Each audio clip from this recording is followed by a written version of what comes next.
Why does northern Louisiana remain so sparsely populated while the southern part of the state thrives with bustling cities, industry, and trade? The answer is not politics, policy, or culture. It is written in geography, rivers, and the crops that once defined the economy. From the Mississippi River funneling trade to the concentrated wealth of sugar plantations, every factor reinforced growth in the South while the North remained a corridor. Stay with us, because the story of why northern Louisiana has so few people compared to the South will change the way you see the state. The map that explains everything. At night, Louisiana tells a story that daytime maps cannot capture. From orbit, the state appears largely dark, interrupted by a concentrated flare of light in the southeast. New Orleans and its surrounding parishes glow intensely, while northern Louisiana fades into scattered points and stretches of near-total darkness. The contrast is striking, but it is not a matter of deliberate neglect. The map reflects economic gravity, where light marks population, capital, and reinforcing systems. Darkness signals areas where these loops are weaker, not failure. The question is not why the North lacks growth, but why the South concentrates it. Familiar explanations like politics or culture are insufficient. The map shows a smooth gradient of concentration strengthening toward the Gulf, suggesting slow, predictable forces at work. Cities and economies form through accumulation. Small advantages attract activity, create infrastructure, lower costs, and draw more activity. Over centuries, these feedback loops magnify initial differences, producing stark regional divides. Louisiana's geography provides the initial condition. The state sits at the downstream end of the largest river system in North America. Every mile of farmland, every tributary, and every inland settlement connected to the Mississippi River ultimately points toward the same exit. That exit lies in southern Louisiana. Long before highways, railroads, or modern industry, this positioning created a directional flow of goods, people, and capital. The map at night is the modern expression of that ancient flow. Northern Louisiana, by contrast, was never positioned as a terminus. It functioned as a pass-through, a place where resources moved across the landscape rather than accumulating. This distinction matters. Economic systems reward endpoints. Value increases where transactions complete, where goods change hands, where processing and redistribution occur. Regions that serve primarily as corridors rarely capture that value, no matter how productive their land or labor may be. The satellite image also exposes a common misunderstanding about development. Growth is often imagined as something that spreads evenly outward, filling space as population increases. In reality, growth clusters. It concentrates around nodes that minimize friction. Once established, these nodes become difficult to challenge. Competing centers must overcome not only geography, but the compounded advantages of existing infrastructure, workforce density, and institutional memory. The map shows what happens when one node has been reinforcing itself for generations. Importantly, the divide visible in Louisiana is not unique. Similar patterns appear along river mouths, natural harbors, and trade choke points across the world. What makes Louisiana striking is the clarity of the boundary. The state is narrow enough and the system focused enough that the concentration becomes undeniable. The glow in the southeast is not accidental. It is the inevitable outcome of a system optimized for moving goods from a continent to the sea. History always allows for variation at the margins. What it suggests instead is that the broad shape of Louisiana's development was constrained early. Once capital, labor, and infrastructure aligned around a single geographic advantage, divergence became self-sustaining. Efforts to balance the map later would have to fight against centuries of accumulated momentum.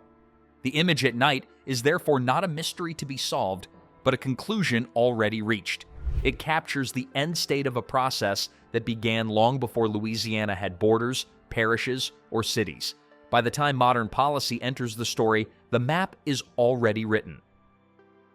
The mouth of a continent. Louisiana's story cannot be understood without first understanding the Mississippi River. It is the single most consequential natural feature for the state, shaping settlement, commerce, and the very logic of development. The river system is immense, stretching thousands of miles from the northern plains to the Gulf of Mexico. Tributaries branch outward, connecting vast swaths of farmland, forests, and towns. For centuries, it served as the primary transportation network for the interior of North America. Goods, people, and ideas all flowed along its channels, converging inevitably toward one exit point in southern Louisiana. This geographic fact alone created a permanent structural advantage for the region around New Orleans. Rivers are not neutral. Their shape, gradient, and navigability impose directionality. The Mississippi funnels trade from hundreds of tributaries into a narrow corridor. By the time it reaches the delta, it has already gathered the economic weight of half a continent. Settlements along its lower reaches, particularly near the mouth, were naturally positioned to capture value. Goods arriving from the interior could be stored, processed, and exported. The physical landscape dictated that accumulation would happen at the terminus rather than along the course. The consequences of this arrangement are still visible today in the distribution of wealth, population, and infrastructure. New Orleans is the apex of this system. Its location at the river's mouth is not incidental. The city sits on one of the few stretches of land that allow for large-scale port development, deep enough for ocean-going vessels and connected to the interior via navigable channels. This positioning made it a choke point in continental trade. Ships had no alternative but to enter the port to access the river system, giving the city control over the flow of commerce. Over time, this control translated into economic and political influence that far exceeded the city's geographic size.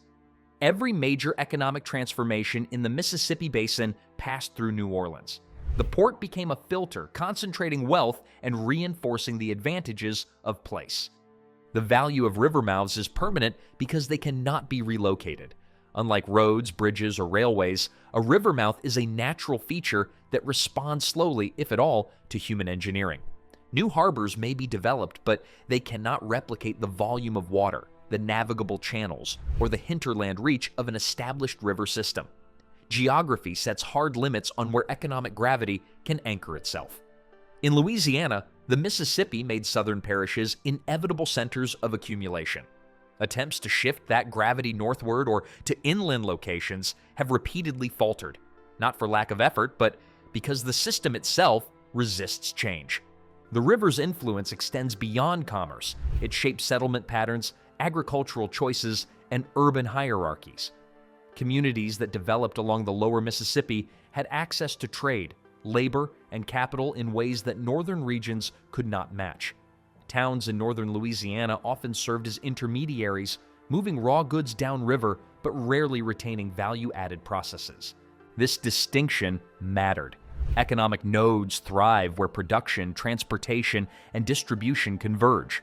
Corridors merely pass along wealth. The river determined which parishes would host nodes and which would remain corridors long before industrialization or modern policy entered the equation. Historical events reinforced the Mississippi River's central role in Louisiana's development.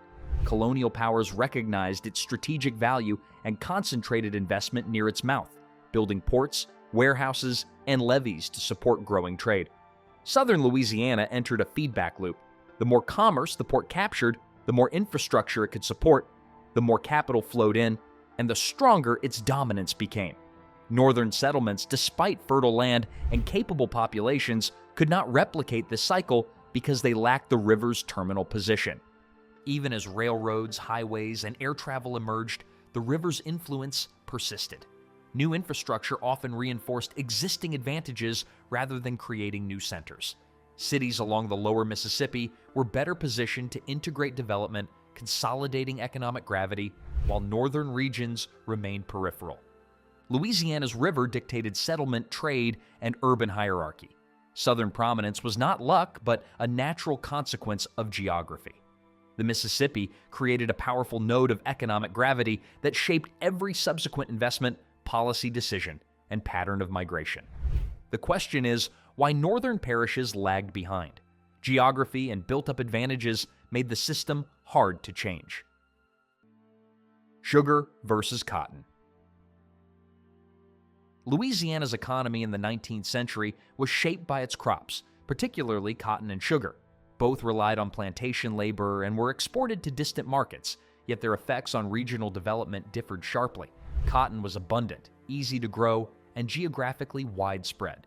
Plantations could be small or large, requiring modest capital and production spread across the state. While cotton generated income for many landowners, its dispersal rarely produced concentrated hubs of economic activity. Each plantation operated independently, shipping raw cotton to ports for processing elsewhere, creating wealth without urban infrastructure or long-term capital accumulation. Sugar followed a very different path. It required fertile soil, precise irrigation, intensive labor, and processing facilities near the fields and ports. High initial investment concentrated production in southern Louisiana. Sugar created economic nodes where refineries, ports, and labor clustered, building cities and enduring infrastructure. Unlike cotton, sugar generated lasting centers of accumulation that reinforced southern economic dominance. The contrast between cotton and sugar illustrates a key principle of structural economics. Some industries disperse wealth without concentrating it. Others create feedback loops that reinforce growth in a single location. Cotton was the former. It generated wealth for individual planters and contributed to the overall state economy, but it did not produce the kind of permanent urban centers or infrastructure that concentrate future investment. Sugar was the latter. By necessity, sugar processing and trade concentrated resources in specific nodes, establishing the foundations of cities that would grow in power and influence over decades. The geographic implications were significant. Sugar plantations thrived in areas that were already advantaged by transportation access and proximity to ports. Southern Louisiana, particularly near New Orleans, became the primary site of this concentrated investment. Cotton could be grown almost anywhere, but northern Louisiana lacked the same strategic combination of location and infrastructure. Over time, this divergence reinforced the existing economic hierarchy. Wealth flowed into southern parishes not only because of the river or port access, but because sugar created concentrated, high-value industries that demanded labor, infrastructure, and financial services. The cumulative effect magnified the advantages of the region's geography. Labor systems also contributed to the disparity. Both crops relied on enslaved labor, but sugar's intensity required large, centralized workforces operating in close proximity. This created social and economic ecosystems that supported services, trade, and additional capital investment. Cotton labor could be distributed across many smaller plantations, limiting the development of dense local economies. These differences meant that southern Louisiana became a hub of population, trade, and industry, while northern regions remained more rural and dispersed. The comparison between cotton and sugar extends beyond historical curiosity. It explains why some regions of Louisiana developed lasting cities while others remained economically peripheral. Sugar concentrated wealth, infrastructure, and population in a few strategic locations. Cotton generated income but did not create the same permanent nodes. When looking at the modern map, the distinction is clear. Southern Louisiana, especially along the Mississippi, continues to benefit from centuries of concentrated investment. Northern Louisiana has historically lacked comparable accumulation, a disparity that persists in the patterns of population, light, and economic activity visible from space. Understanding the structural difference between cotton and sugar also clarifies why attempts to alter economic trajectories have often failed. Northern regions tried to replicate southern successes through industrial investment, infrastructure, and incentives, but these efforts faced a fundamental challenge. Without the combination of geographic advantage, concentrated production, and reinforcing feedback loops, wealth disperses rather than accumulates. The Southern model was not simply about better crops or better management. It was about creating a system in which economic forces compounded over time, reinforcing an existing geographic advantage. It becomes evident that Louisiana's economic geography was shaped not only by rivers and ports, but by the very crops grown on its land. Cotton distributed wealth broadly without concentrating it. Sugar required concentration and created nodes of lasting economic gravity. The distinction between the two crops explains why southern Louisiana became a center of urban and industrial growth, while northern regions remained more dispersed. These patterns were not the result of luck, culture, or policy alone. They were the inevitable consequence of geography, crop requirements, and capital concentration, establishing the foundation for the state's persistent economic divide. Rails that did not create, only confirm. The arrival of the railroad in Louisiana is often remembered as a transformative moment, a period when new connections promised economic growth and modernity. In theory, railroads could link remote regions to markets, open inland areas to trade, and stimulate industrial development. In practice, their impact in Louisiana was largely confirmatory rather than revolutionary. Rail infrastructure followed the paths of existing economic gravity, reinforcing patterns that geography, rivers, and crop production had already established. Northern Louisiana received rail lines, but the effect was to consolidate its role as a corridor rather than to convert it into a hub. Railroads require investment and maintenance, which naturally follow economic activity. A line built through a prosperous region can serve a dense market and generate returns quickly. A line through sparsely populated areas may struggle to attract freight or passengers. In Louisiana, investors placed lines where economic returns were predictable. Southern Louisiana, already concentrated with ports, sugar refineries, and trade networks, was naturally attractive. The lines that reached New Orleans and surrounding parishes connected existing nodes of wealth to inland regions, further facilitating the movement of goods to the port. The presence of the railroad in these areas accelerated the movement of goods, but did not create new centers of accumulation. Northern Louisiana experienced a different outcome from the arrival of railroads. Lines were built to move cotton and other crops, but they rarely created new towns or industrial hubs. Communities along the tracks developed modestly, serving mainly as collection points for surrounding farms. The railroad reinforced the region's role as a corridor, with capital flowing past rather than settling, leaving the north-south imbalance intact. Infrastructure amplifies existing advantages rather than creating wealth from nothing. In Louisiana, railroads strengthened southern parishes and New Orleans by efficiently moving sugar, cotton, and timber to export points. Northern parishes remained peripheral, valuable for transport but rarely for processing or capital accumulation. Growth around stations depended on local conditions. In the South, stations expanded already vibrant economies, while in the North, they produced only small clusters. Railroads supported growth where it was already likely, but they could not substitute for missing geography or concentrated capital.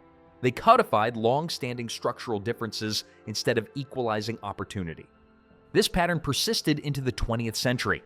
Even as railroads were supplemented by highways and later by air transport, the fundamental geography and historical accumulation of capital continued to favor the South. The legacy of the railroad era was not the creation of new economic hubs in northern Louisiana, but the entrenchment of existing ones. Cities like Shreveport and Monroe grew in limited ways, but they never rivaled New Orleans or Baton Rouge. The railway confirmed that infrastructure follows wealth rather than creating it. The lesson is clear: railroads in Louisiana were powerful, but their power was directional.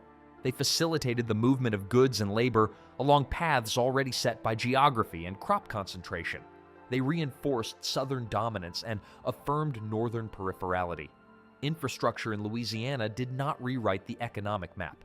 It merely traced it, making the divisions visible from space even sharper and more permanent. The lines of steel documented what had already been decided by rivers, soil, and capital, creating a network that reflected centuries of accumulated advantage rather than generating new centers of gravity. The war that should have changed the map. World War II brought extraordinary investment and activity to Louisiana, particularly in the southern half of the state. Military installations, shipyards, and supply depots appeared almost overnight as the United States mobilized for global conflict. On paper, these developments might have seemed like opportunities for northern Louisiana to catch up economically. New factories could have diversified local economies, labor shortages could have attracted migration, and infrastructure improvements could have created lasting industrial capacity. In practice, however, the transformation was largely concentrated in areas that already possessed economic gravity, reinforcing patterns that had developed over centuries. The war effort focused on efficiency and existing logistical networks. Southern Louisiana was already home to ports, navigable rivers, and urban centers capable of supporting rapid expansion. New Orleans, Baton Rouge, and surrounding parishes had the workforce, industrial base, and transportation infrastructure necessary for large-scale mobilization. Military planners and contractors naturally gravitated toward these regions where the movement of troops, equipment, and raw materials could be achieved with minimal disruption. Northern Louisiana, lacking these concentrated resources, received far less attention. Temporary bases were established, but they rarely generated the same kind of permanent industrial ecosystem. The nature of wartime investment meant that capital was often temporary. Military installations were designed for rapid deployment and later decommissioning. Factories built to produce munitions or ship components were highly specialized and tied to government contracts. When the war ended, many facilities were abandoned or converted to other uses, leaving limited long-term economic benefit for local communities. By contrast, southern Louisiana's pre-existing industrial and port infrastructure allowed the region to retain much of the capital and labor gains made during the war. Refineries, shipyards, and transport networks transitioned into peacetime operations, sustaining growth well beyond the war years. Northern Louisiana's experience illustrates the limits of top-down investment in altering structural economic patterns.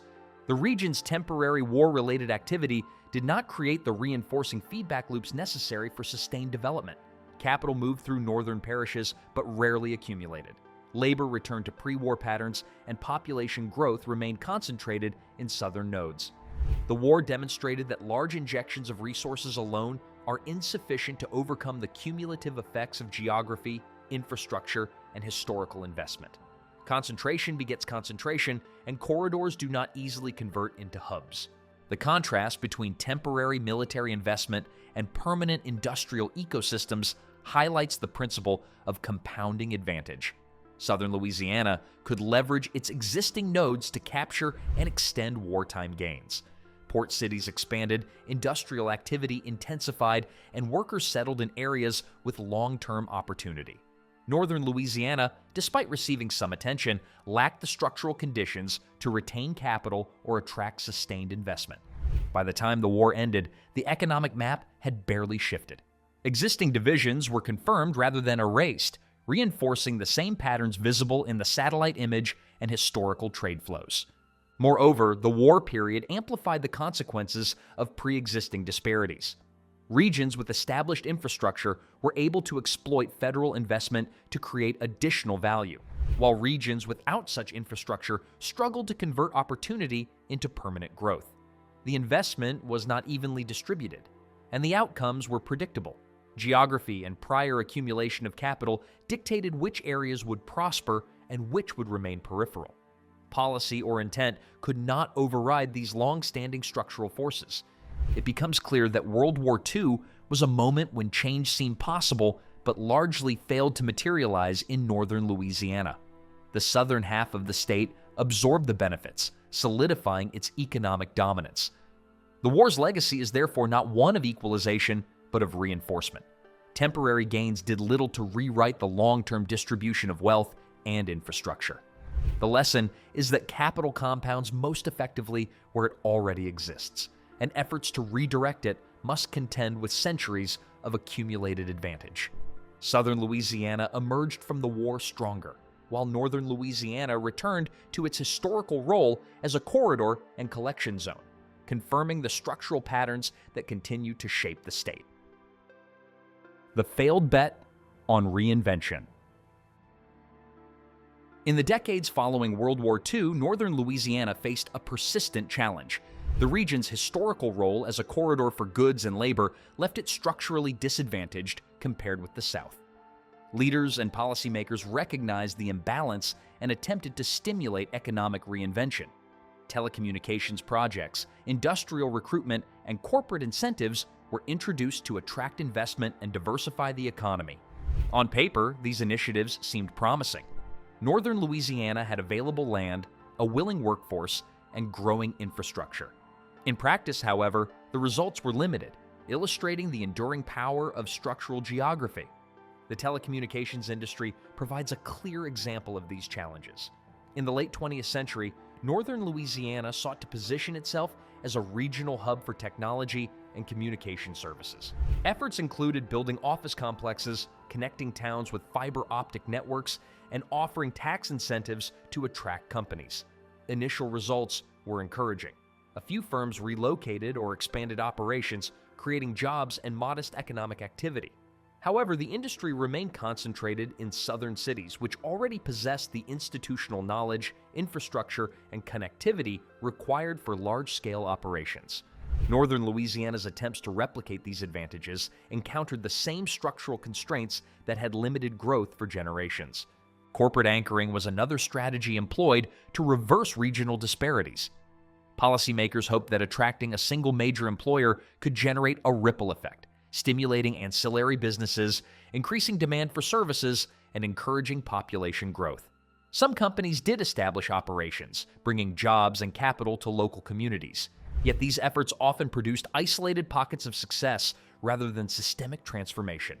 Without the reinforcing networks of supply chains, skilled labor, and market access present in the South, new economic nodes struggled to sustain momentum. Investment remained fragile, and the surrounding economy was unable to capture the long-term benefits of concentrated growth. Single industry dependence further undermined northern reinvention. When the economy relies heavily on one sector, it becomes vulnerable to market fluctuations. Telecommunications and manufacturing both experience periods of volatility, causing employment and revenue to fluctuate. Regions without diversified economic bases could not absorb these shocks effectively. In contrast, southern Louisiana's economy benefited from layered advantages, including ports, processing facilities, and service industries that had developed over centuries. Reinvention in the North required overcoming not only market forces, but also the accumulated benefits of a region that had long been ahead. The cumulative effect of these efforts was instructive. Northern Louisiana did not fail for lack of effort or vision.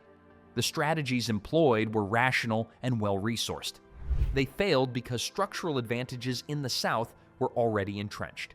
Capital, infrastructure, and population density concentrated where they had historically accumulated, making it difficult for new nodes to take root. The experience underscores a central principle of economic geography. Growth concentrates around existing advantages, and attempts to create new centers must overcome significant historical inertia. It is clear that northern Louisiana's attempts at reinvention illustrate the limits of policy and investment when confronted with structural inequality. Telecommunications, corporate incentives, and industrial projects could generate temporary gains, but they could not replicate the compounded advantages present in the South. The region returned to its historical role as a collection zone, confirming that economic gravity favors nodes that have been accumulating resources and infrastructure for generations. Efforts to redirect growth are constrained not by imagination or ambition, but by the persistent logic of geography, capital, and long-term accumulation. The math still running. The patterns that have defined Louisiana for centuries continue to unfold today. Modern challenges such as climate change, migration, and shifts in global markets interact with the state's historical economic geography, but they rarely alter the underlying structural forces. Southern Louisiana remains the primary center of population, industry, and infrastructure, while northern parishes retain their peripheral status. The satellite map of lights at night is not a static image, it is a snapshot of a system that continues to operate according to long-standing mathematical and geographic principles. Climate change has intensified these dynamics. Rising sea levels and stronger storms threaten coastal areas, particularly in the South, yet the response is shaped by the concentration of wealth and resources. Infrastructure in urban nodes allows for repair, adaptation, and managed retreat where necessary. Residents and businesses in southern Louisiana can absorb shocks and rebuild, reinforcing the region's centrality. In contrast, northern regions, already lacking concentrated capital, receive limited investment for large-scale adaptation or economic expansion. The compounding advantage of the South remains, even in the face of environmental risk. Migration patterns further reflect the persistence of structural logic.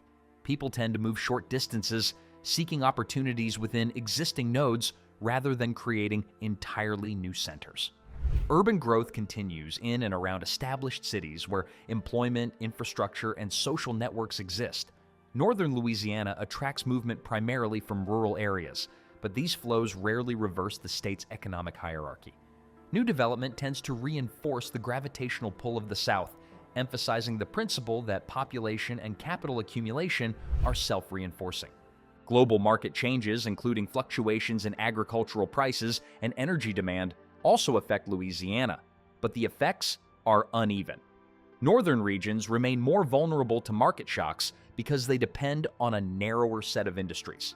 Southern Louisiana, with diversified industry, transportation networks, and financial concentration, can absorb fluctuations and leverage them for further investment.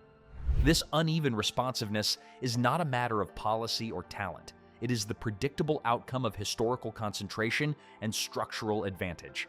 State policies, while important, operate within these constraints. Investments in infrastructure, education, or incentives for business can provide incremental improvements, but they rarely reverse centuries of accumulated economic gravity. Capital flows toward nodes where networks, labor pools, and institutions already exist, reinforcing existing advantages. Northern Louisiana may see localized gains, but the overall pattern persists across generations. The underlying math of accumulation continues to govern how resources, people, and opportunity distribute across the state, limiting the scale of policy-driven change. The central lesson of Louisiana's long economic story is that the divide between North and South is not political, cultural, or incidental. It is mathematical. Geography set the initial conditions. Sugar, cotton, rivers, ports, railroads, and industrial investment compounded those advantages over time, creating durable centers of influence. Modern forces interact with these foundations, but they do not erase them.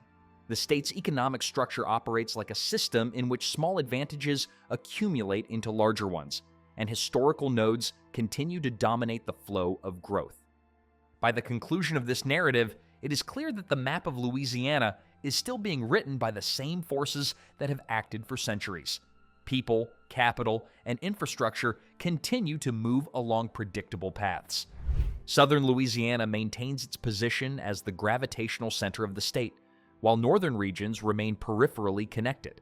The equation that determines economic concentration, growth, and population distribution is still running, quietly reinforcing patterns that were established long before the modern era. The story of Louisiana is therefore one of enduring structure, where history, geography, and compounding advantage converge to shape outcomes that appear inevitable from above. Were you shocked to learn how rivers, crops, and centuries of accumulated infrastructure shaped Louisiana's population? Share which part of the story surprised you the most, and tell us what you think could ever change the balance.